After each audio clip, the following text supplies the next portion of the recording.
This is the end of marriage, capitalism and God. Finally, triumphantly reads a recent Salon title.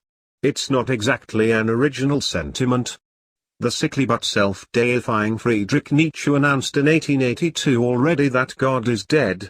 Of course, now, Nietzsche is dead, perhaps eternally. God? Not so much.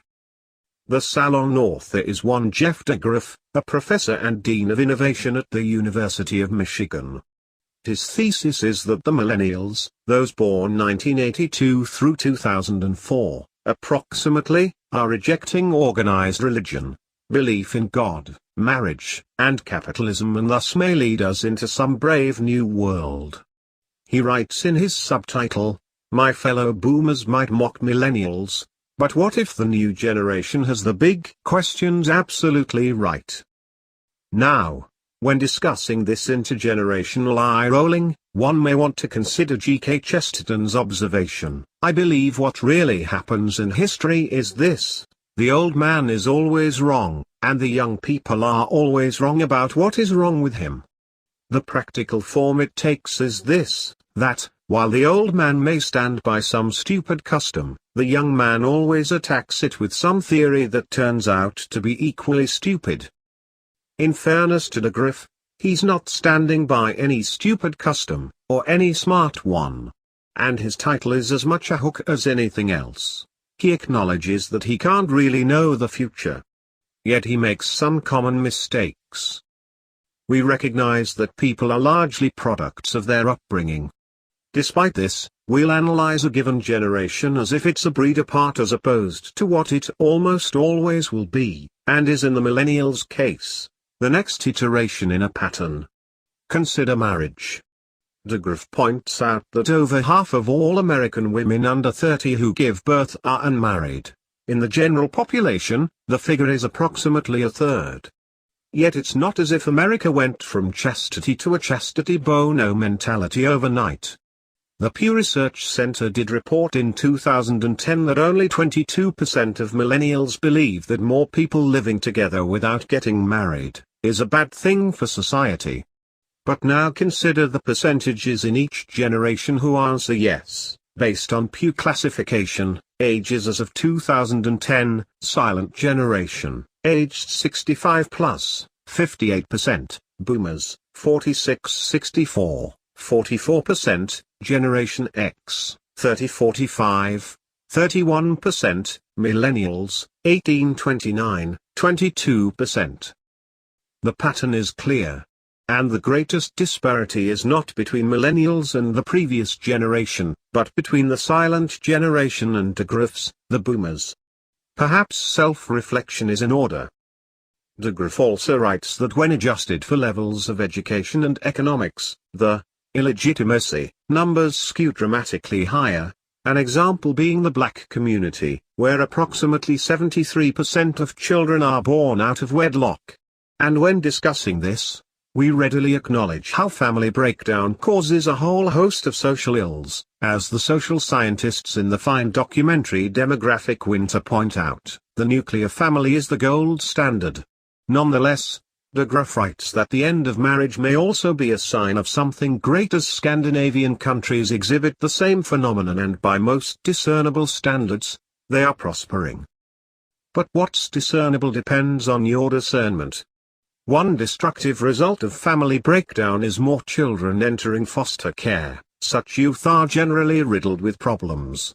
And consider Scandinavian nation Sweden, where marriage has been discredited even more than in the United States. The low-population country has 25,000 minors in foster care, twice as many per capita as the United States, which itself is child seizure happy. This is hardly an argument for marriage's superfluousness. DeGraff next discusses capitalism's demise.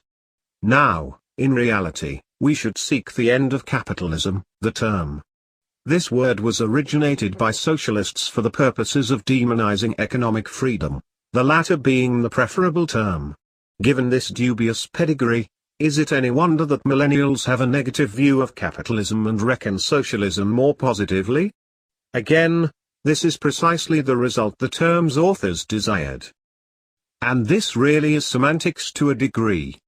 People 18 to 29 just helped vault Senator Bernie Sanders to a resounding New Hampshire primary victory, not at all deterred by his socialist label. But while they view that positively, they don't believe in in Sanders' wealth redistribution. In fact, this research shows that they cotton to it little more than do average Americans and no more than their age group did 20 years ago. In other words, millennials may like the word socialism, but, as with so many others, they don't understand well what it signifies or the nature of those for whom they vote. As for those others, we again see a pattern courtesy of Pew. Here's the percentage of each generation that views socialism positively: age 65 plus, 13%, 50-64, 25%, 30-49, 34%, 18-29, 49%. Evident here isn't an overnight sea change, but steadily increasing ignorance. Of course, in a representative republic, you don't get what you want. You get what you vote for. So DeGraff is correct in saying that the millennial generation is helping extinguish economic freedom. Yet this is not, as he suggests, the result of some enlightened anti-commercialism epitomized by shared houses and cars, urban farm collectives, disdain for intellectual property rights, and a much larger percentage of recent college graduates now seeking work in the non-profit sector. Note that the communally oriented 60s hippies often became the vulture capitalists of the 90s. Doing the Nietzsche, DeGraff ends with the end of God, writing, 25% of millennials don't affiliate with a faith-based tradition and almost twice as many don't belong to a church. More so, a Pew Research study suggests that an astonishingly low number of youth believe in the existence of a God. But the generational pattern again tells the tale. The religiously unaffiliated, according to Pew, silent generation, 11%, boomers, 17%, Generation X, 23%, older millennials, 34%, younger millennials, 36%. The millennials have simply taken the baton from previous generations. And while they're running faster than their predecessors, they didn't start the race to the bottom. What explains this phenomenon?